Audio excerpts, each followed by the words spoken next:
hirap na kanyang naranasan. Pero ano po yung ginawa ni Joseph? Nag-complain po ba siya kay Lord? Nawala po ba yung pananampalataya niya? Hindi po.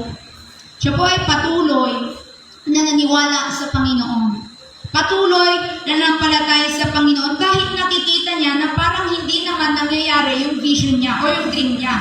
Parang taliwas sa ipinahayag ng Panginoon sa kanya yung nangyayari sa buhay niya ngayon. Amen? Maaaring ikaw rin ay katulad ni Joseph. Maaaring binigyan ka ni Lord ng mga visions, ng mga dreams sa iyong buhay na ganito ka, magkakaroon ka ng ganito, makakamit mo ito, magiging ganito ka. Pero ngayon nakikita mo parang walang progress. Parang walang nangyayari. Parang walang nagbabago. Amen? Pero nais ng Diyos na tayo ay manatili sa Kanya.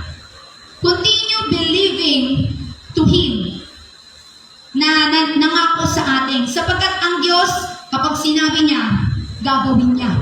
Kapag siya ay nangako, mapanghahawakan. Pero paano mo yun mararanasan o makakamit? It's up to you.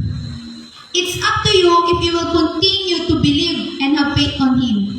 It's up to you if you will continue to pray. Amen? If you will continue to ask God. Amen? Sabi nga po, di ba po, na kapag tayo ay nag-ask, nag-seek, nag-knock, amen, di ba, ibibigay sa atin, tayo ay makakatanggap, tayo ay makakakita, tayo ay pabubuksan, di ba? So tayo po, nasa sa atin po yung decision pala. Kung gusto nating ma-receive yung mga prayer request natin, yung mga blessings sa ating buhay, it's up to us. Amen?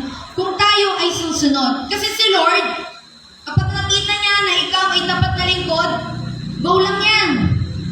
Pero gusto niyang makita that your heart and mind is focused on Him.